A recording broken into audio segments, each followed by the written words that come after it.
Good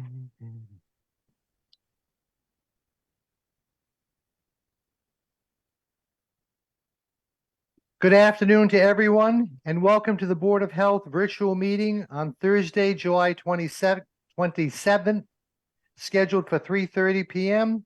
My name is Thomas Corey. Present with me via Zoom is Michael Coughlin and Tess Curran, our agent of the board.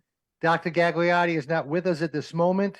Various guests and participants in today's meeting. Pursuant to the open meeting law, any person may make an audio or video recording of this public meeting or may transmit the meeting through any medium. Attendees are therefore advised that such recordings or transmissions are being made whether perceived or unperceived by those present and are deemed acknowledged and permissible. Can we have a roll call? Thomas Corey, Present? Michael Coughlin, Present. Thank you. The next item is the approval of the minutes from the meeting of Thursday, June 22nd. Are there any additions, deletions, or corrections to be made to the minutes of the meeting as printed? I have one. Oh, you do? All right, go ahead. Well, under item 5, the request for variance of keeping chickens and ducks.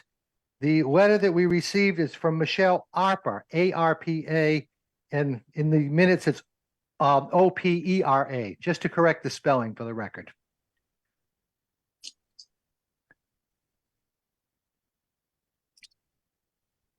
Move to accept the minutes as amended.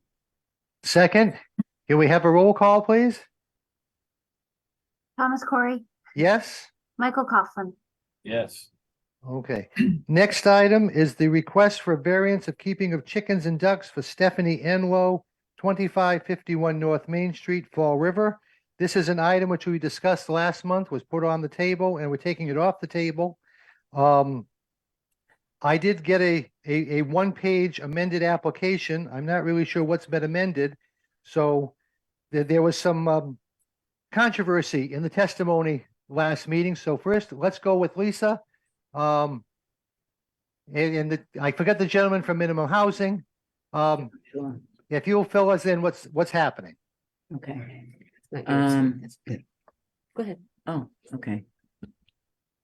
Stephanie, she submitted the new application. Chickens 8 is what she's requesting now, and the 2 ducks, what she already has. I don't believe, I thought you told her that she had to get rid of the chicks. Now, I was there yesterday. Aline and I had gone over to the property, and I saw 3 rat sightings, big rats. They weren't little rats. Okay.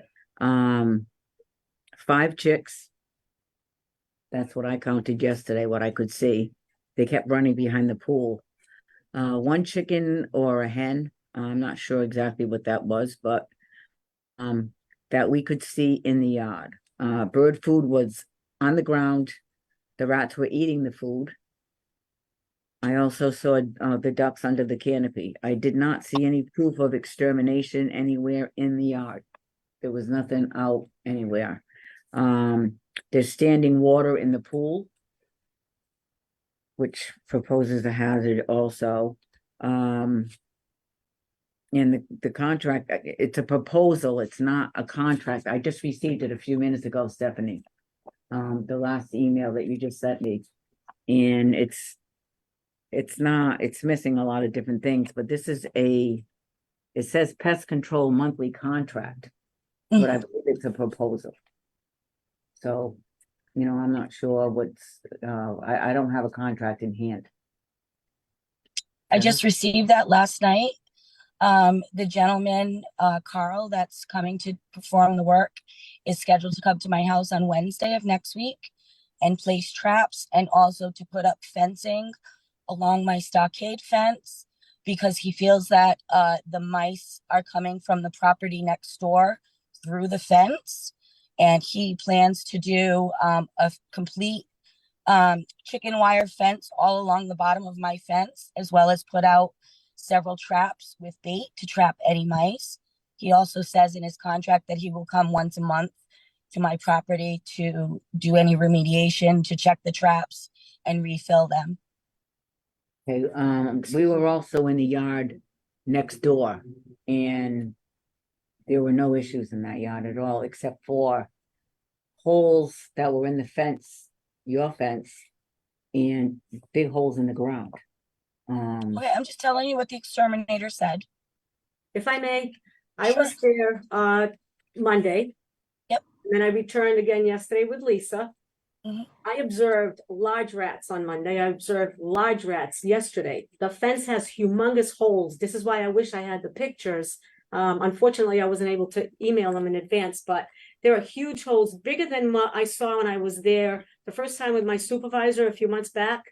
And then, like Lisa said, this food on the ground and the rats are coming. They come very quickly, grab it, go back out between the fencing, because there are two fences along the perimeter of the yard, which, by the way, Stephanie, needs a very good cleanup. You have way too many things around there.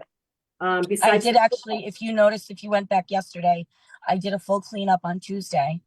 that's incorrect. I have pictures and I will provide them to folks.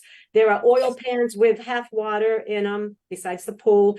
Most concerning is the food on the ground, and the rats are having full access to it. The chicken coop was empty where the chickens were supposed to be and fenced in. They're over hiding behind the pool or behind an umbrella that was there. They're underneath some of the what do you call those things? Pallets that you have. The middle of the yard is clear, but the perimeter of the yard is clearly not. And the fence holes are unbelievable. This is like a hotel for the rats. They're not mice, they're rats. They're going between your fence and the neighbor's fence, but yours is not intact. And now they're burrowing underneath. So because of what I observed on Monday and yesterday, I had to go and notify the abutting neighbors directly to you that they need to get pest control, because it is huge, not tiny mice, they're huge rats. And that's a concern. You have 4 dogs, you've got 2 ducks. We observed the hen with the chicks. I mean, that is dangerous to these animals. What's dangerous, ma'am? The rats The are so rats. close to them, exactly. And that's Or- why I have the exterminator coming on Wednesday. If you read the last paragraph in the contract, I have already given him a down payment. He's charging me $860 to put a complete fence up against that stockade fence. My golden retriever likes to dig at the fence, and that's where the holes were caused from. And he discussed putting a complete chicken wire along the entire perimeter of that fence to remediate that issue. The dogs are digging to get to the rats. I'm not surprised whatsoever. The holes are much bigger than when I went to your property back a few months back with Mr. Fiore, when we got the second complaint that there was still roosters there. And it's alarming. I'll be very honest with you. It's alarming, the size of those holes. Well, again, I do have someone coming on Wednesday to take care of that. He's already been paid.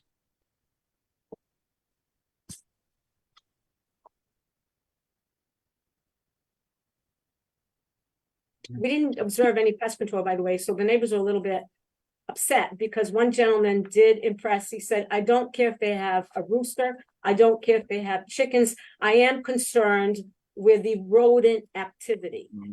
Yes, and part of the proposal is also for him to leave traps with bait to catch any rodents that do come onto the property. If you read the proposal that I emailed to Ms. Golden today, that's all outlined in the last page. Well, I was trying to get it, we had difficulty getting it because of the way that you emailed it to Lisa, but I was reading the meetings, that was supposed to have been in place already and it wasn't. So these rats are running free and have been running free for months, but to throw food on the ground like that, knowing that you don't even have a proper place for the chickens to go and eat, that's a big concern to me. Open feeding is another city ordinance that there's an infraction right there.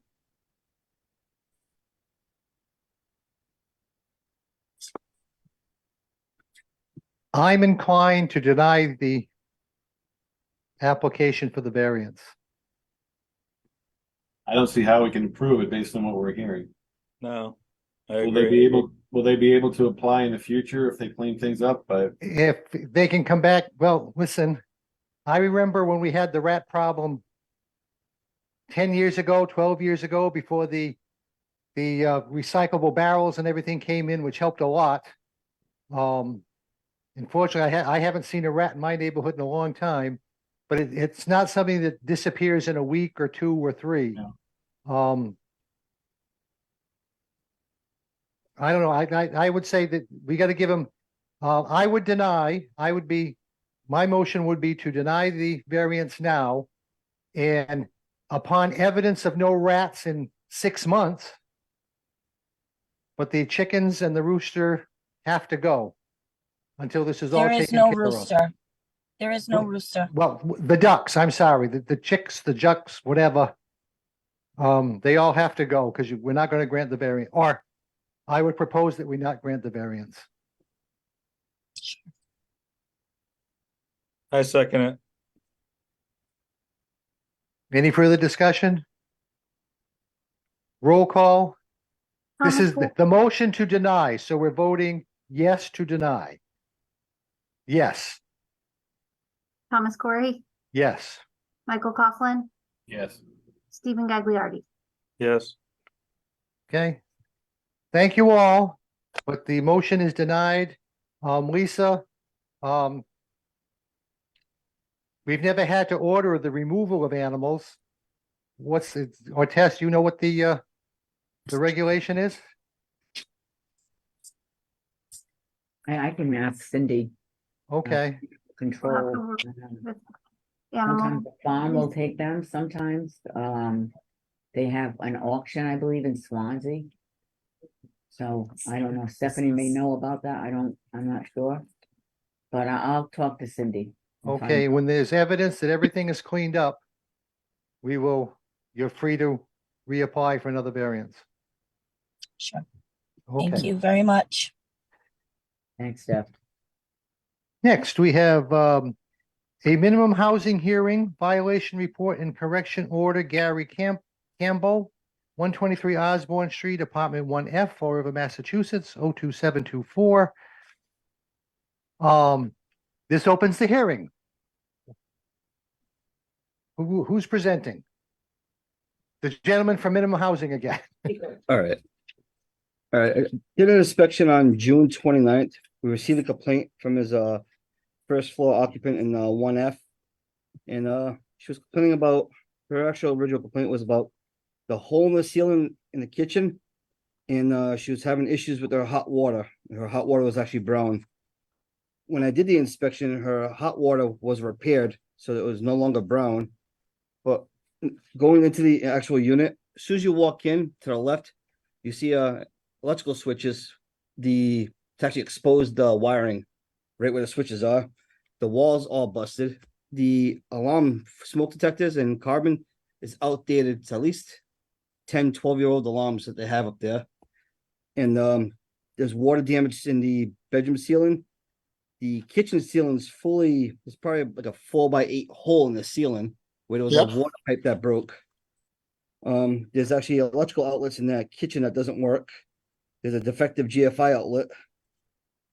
There's extension cords actually being used to power some of the appliances in that bathroom. I mean, in the kitchen rather. In the bathroom, the entire bathtub, it's all rusted and all molded, so you can't even it's not sanitary. And on the exterior of the house, the porches in the front are all in disrepair and they're actually falling apart, which is actually an egress issue. I'm looking at some very alarming pictures. Yeah, this place looks pretty rough.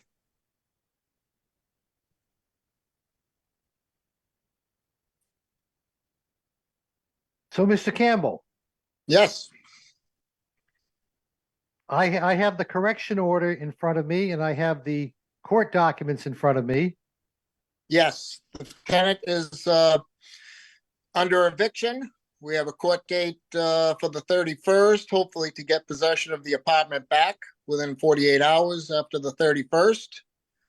The tenant has not allowed me to go in and do any of the repairs. The tenant has removed smoke detectors, battery operated ones that were installed in the apartment. The vanity in the bathroom is less than 2 years old. She's dismantled the drain on that. We did have during the Arctic freeze, we had a pipe break in the ceiling above her kitchen. We did have the plumbers get in there and repair it. I have tried several times to have contractors go back in to repair her ceiling. And she will not allow anyone to come in. And then she reported me for this inspection with these issues that she has not allowed me to repair. And it's been noted by my attorney, and it is part of the eviction.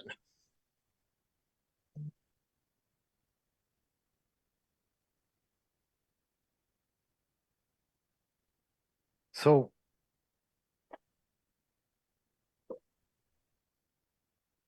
The damage to the walls, the damage to the light switches is all done by the occupant of the apartment.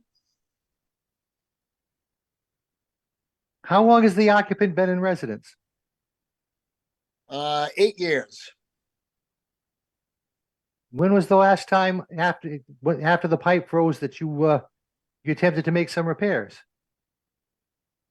I was able to get someone in there in March to repair the bathroom ceilings.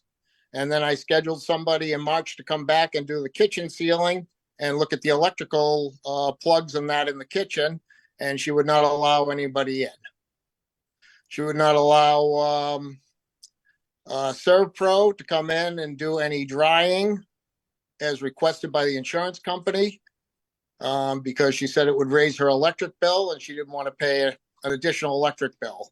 She has not paid rent since November of last year, and actually has not really paid rent since April, May of 2022.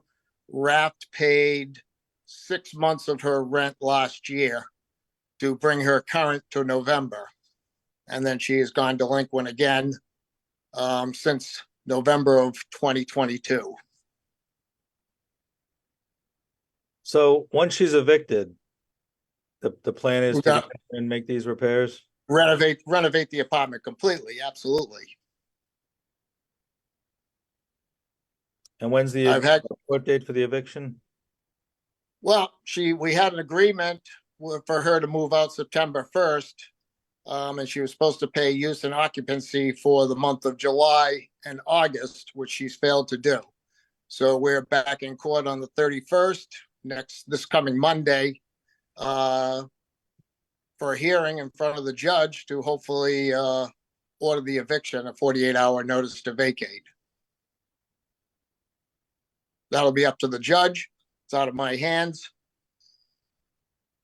What's your time frame on the repairs once she's out? Oh, immediately, 30 days or less. That they would be able to rent it to But I- anybody else. I need her vacated from the apartment before I can do any of the repairs. The repairs need to be, they're major repairs. I cannot do them while she's present in the apartment.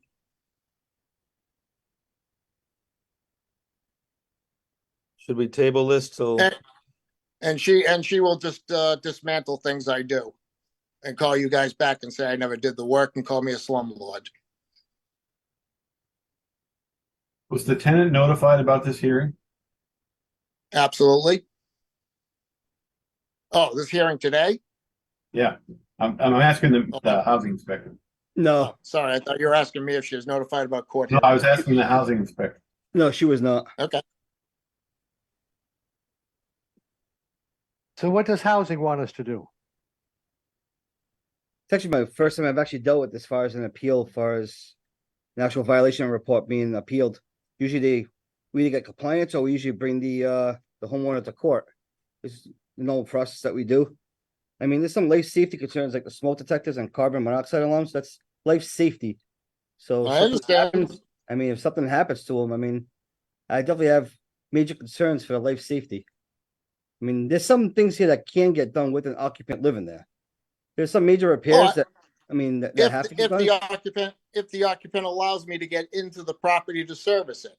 But you can file a TRO with the courts. I mean, I deal with this every day with a lot of different cases, and the courts will have, you can file a TRO with the court system and have her court ordered to open that door, and you have to set up an appointment with a date and time you want to go in there to do the actual repairs. So you can file a TRO against the actual occupant. To get I'll the, ask my attorney, to get the to do repairs that on done. Monday.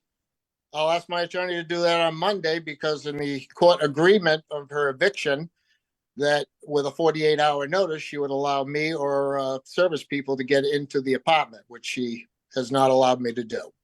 Yeah, It told me if file I a entered, TRO. if I told me if I entered the apartment that she would call the police and have me arrested. No, I fully understand that. I mean, the TRO would help you. I mean, that's usually what the court recommends. I mean, we hear this all the time that we can't get access, we're not allowed, we get told, no, you can't come in. I don't want you in my house. I don't want no repairman in my house. And usually the court will recommend a TRO to file it with the courts. And they'll court Okay. order her to open the door. Well, what happens Okay. if the smoke detectors get put in and she damages or removes them? I mean, then it kind of defeats the purpose. I mean, I can go out, I mean, depends on when he schedules it. I can actually go out there and witness it being installed. I've done that before. Go out there and witness the installation of a smoke detector or a carbon monoxide. Kind of like babysitting, but I mean, and my concern is the life safety. And I'll put him in compliance with at least a smoke detector and a carbon monoxide being installed.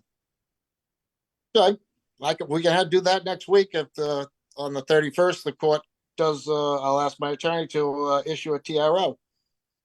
And that light switch that I see with the exposed wiring, I don't like the looks of that either. No, not at all. I have not seen that. And what's your- I haven't seen the, What's your goal with the front porches too? I mean, that's not caused by the actual occupant. All your front porches. no, are I know, I've had 3 contractors going out there to look at that and either to rebuild the first floor porch and remove the second and third floor decks completely, or to resupport them. Yeah, that's years and years of lack of maintenance. I mean, that's why they're deteriorating.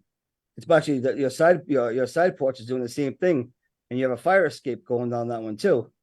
So you're about to lose your porches the way it looks. Well, the porches were inspected by one contractor who said they've been resupported underneath and they have footings. I've had the building inspector out there, and he's been trying to get a hold of you regarding your porches, and he's got major concerns regarding your porches. He hasn't gotten a call Okay. back regarding the porches. I left the building inspector 2 messages back in June. He stopped by the house and stopped by the building, gave one of my tenants his business card. Yeah, I referred him to the property, so I had him go out there. Okay.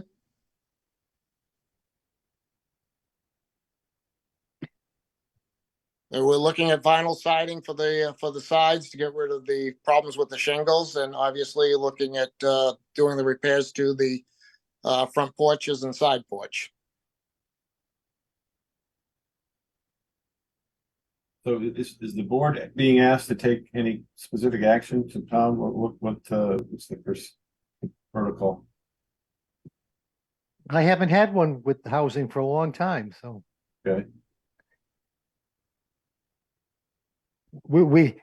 it doesn't make any sense to order the repairs until he gets this TRO, the temporary restraining order. And we'll have to accept it. If he gets the TRO in good faith, he will do them. well,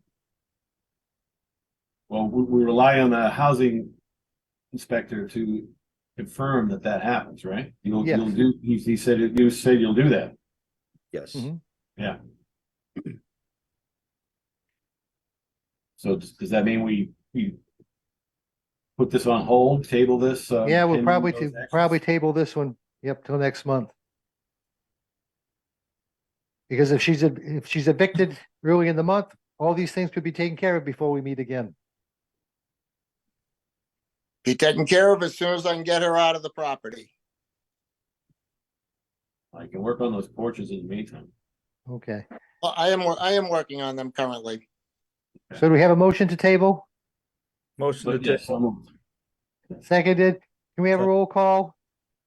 Thomas Corey, Yes. Michael Coughlin, Yes. Stephen Gagliardi. Yes. Thank you. Okay, next Thank we you, have, gentlemen.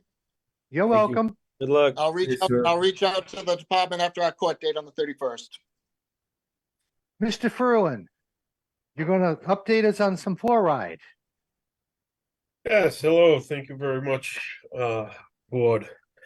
So as I've been in front of you before, explaining about our situation with fluoride, there has not been any change with being able to acquire a supply of fluoride to be able to put it into the water. A little history, we started running into an issue where the product that we used became unavailable for a period of time. Then it became available again, but in a different consistency, a flour, almost like consistency, that binds up in our feed machine. Prior to having these issues, we used to get it in almost a sugary consistency, particle size, so that larger crystalline structure didn't plug up in our feed machine. The stuff we were able to get now does. And we tried modifying our feed machine. We added vibrators. We looked at air injection. Every 20 minutes, the operator going out there and tapping it with a hammer. And there was no making it work, especially in humidity. Like we're having now is the toughest time. So as I said last time I was in front of the board, we were going to have get on an engineering firm that's familiar with our water treatment plant to go through the plan, take a look and evaluate to see maybe we were missing something. Maybe there is something that we could do to modify our existing system that we weren't seeing. So we got a contract with Wright Pierce, one of our consultant engineers. They came in and they went through the plant, the fluoride system within the drinking water plant. I got their report back the beginning of the month, and been waiting to meet with the board here. So we really didn't miss much when we evaluated the system in-house. Their recommendation, based on the age of the system, the type of system, the ability to be able to procure the proper fluoride for that type of feed machine. Their recommendation essentially is to replace the system. The fluoride system is old. It's still operational if we were able to find the right product, but we're not able to find the product to feed through it. So they went through and they evaluated the wastewater treatment plant. There's a couple of different fluorides that could be added into drinking water. One being sodium fluoride, one being sodium fluorosidicate, and one being fluorosidicate acid. So there's pros and cons to all of the different three. Two of them essentially come in either a powder form or a crystalline form, and the third one comes in a liquid form, the acid. So based on the evaluation that they did, it looks like, the recommendation would be to go with the acid, fluorosidicate acid, based on all their recommendations. So there was a lot of things that they looked at. They looked at product availability, annual cost, and ease of operation to be able to add to the drinking water, effects that it may have on the chemistry of the drinking water. So when you're adding something different in, there's a lot of things to look at. And again, this was a preliminary evaluation done to kind of see which way we wanted to go. So they went through, they did the preliminary evaluation. We already adjust for pH. So adding an acid like fluorosidicate acid we'll just have to adjust the pH a little bit more to get back to our 8.5 to 9.2 that we aim for. The one good thing about the fluorosidicate acid is the annual cost of the product. If you go with either of the other two, there's about $150,000 a year difference. So fluorescetic acid, we were 40,000, just under 40,000 a year for the chemical product. All the other ones were up almost next to 200,000 per year for the chemical cost, for the yearly cost. So the big thing is the capital improvement that's needed, the capital upgrade to the water treatment plant, to the feed equipment, storage equipment, because now we're talking about liquid storage of an acid, and then, you know, a day tank storage, a bulk tank storage, chemical feed pumps, injection points, things like that that need to be worked out. The overall capital improvement that's needed down at the plant is $1.28 million for the capital improvement, and then we'd be about $40,000 per year based on current rates for the annual expenditure in relation to the cost of the chemical. So that was kind of what, and all of the, you know, no matter which product we went with, the capital improvement cost was roughly about the same. They were all within the same realm. So going with one to the other, the capital improvement cost really wasn't a big thing. A lot of it was the yearly operational cost savings that you get with fluorescetic acid. Is one of the things that we looked at when we did this evaluation. You know, again, one of the issues that I have, you know, fluoride again is not a required chemical for the chemistry in the treating or processing of the water. It's a health benefit to all the residents of the city, and that's essentially why either discontinuance or addition is by you know, governed by the Board of Health. So you know, there are other things in the plant that this upgrade is triggering. Some upgrades to our electrical system, and our program logic controllers are needed to be able to function the new fluoride feed system, and that's all included within this cost estimate. So by changing the product and the decreased cost compared to even when it was available, the cost savings on your product is going to pay for the capital upgrades in 10 years. Well, so we were spending 44,000 per year when we were able to get the prior product. The cost, yeah, the cost has the cost of all chemicals has more than doubled within the past year. Between water and sewer, I was spending just about $1 million 4 years ago. Now I'm 2.2. So cost of chemicals, all chemicals across the board have shot up drastically. So it's not that we potentially had it savings to pay, you know, to pay for the capital cost, but the overall length from going from one product to the other product would be a savings long term, yes. So we've had fluoride in the water since I think the 70s, right? That's when it first started, or was it before that? Yeah, about then Okay. was when it started. I think my dad was a big part of getting fluoride in the water back in the day. I remember that when I was a kid. Fluorinated, I mean, I appreciate that it's not required in terms of the regulations that oversee the delivery of water to the residents, but as a health benefit, it's widely recognized as one of the most successful health interventions, public health interventions that have ever been operationalized. And you know, the communities with fluoridated water have far lower instances of dental disease, caries, cavities, than those that don't.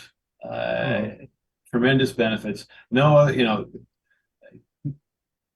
the delivery of the fluoride, whether it's through drinking the water or using it in cooking processes, it's the most effective way to do it. So, you know, I am pretty adamant that we move forward with this, at least as far as my role as a member of the Board of Health is concerned. And dental issues and gum disease lead directly to increase in heart disease and other problems. Or the fluoride too. Yeah, again, and So, that's, so you know, Paul, what do you need from us? You want me to call the mayor? We want some ARPA money and you want a contractor? What do you want us to do?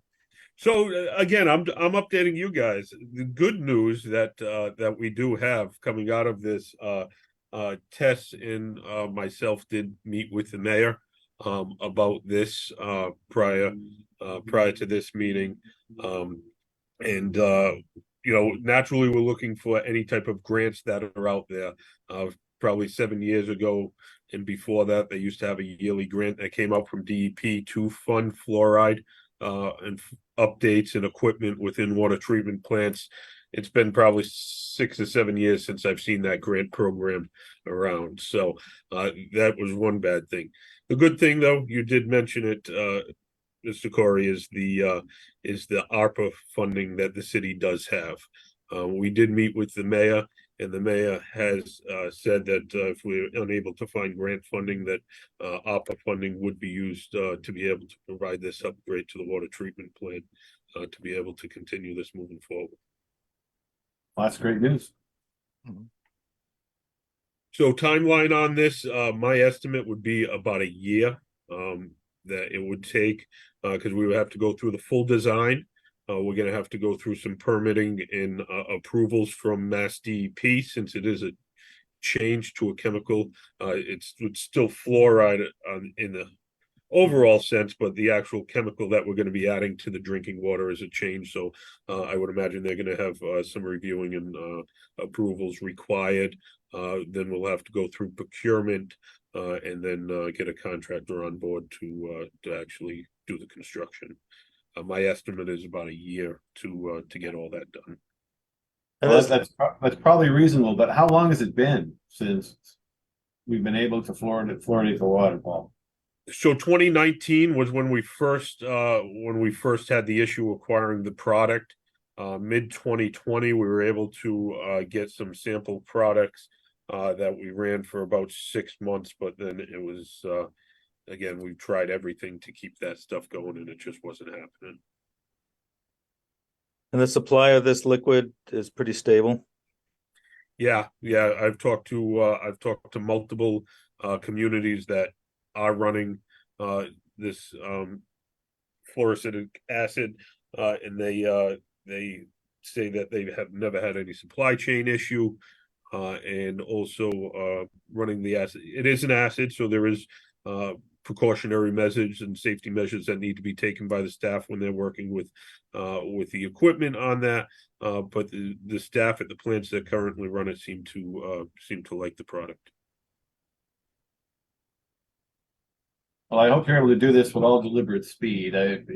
Even if it follows the timeline that you're projecting, we'll have had a good 5-year period without consistent fluoride in the water. That's a big cohort of kids who haven't had that health benefit. So that is a concern. So Yeah, without a doubt, you know, naturally we'll work through this as fast as we can. You know, I added a little bit of time in there with the contract due to supply chain issues, and trying to get anything nowadays is tough, but we're going to try to move forward. If there's anything that we see long lead times on during the design, we'll try to pre-purchase them prior to even getting a contractor on board, so we're not held up towards the end of the project. Okay. So do you need anything from us? No, I think All right, Motion for then we have a motion to urge Mr. Ferlin to act with all due haste in this matter. Second, Can we have a roll call? Thomas Corey, Yes. Michael Coughlin, yes, with an exclamation point. Stephen Gagliardi. yes. All right, Paul, thank you very much. Thank you, Thanks. Paul. Thank you, guys. Have a good night. Night. Okay, Tess, for the director's report. I really don't have much. We, have a number of new team members, so we're still kind of onboarding and getting folks up to speed. So that includes, the new Mass in Motion coordinator, who had been working with us part-time, but is now in the full-time position. As well as, the epidemiologist. I'm hoping she can, join an upcoming meeting and share some of what she's been working on.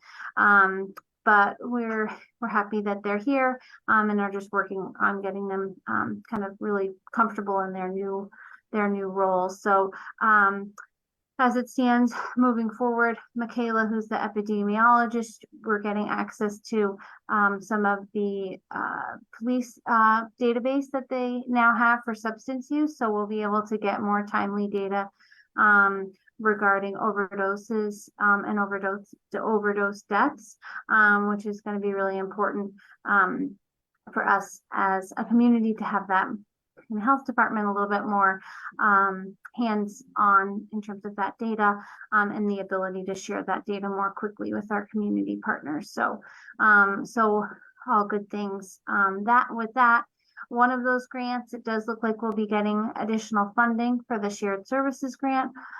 So hoping that we'll be able to onboard, new staff once that is fully approved by DPH.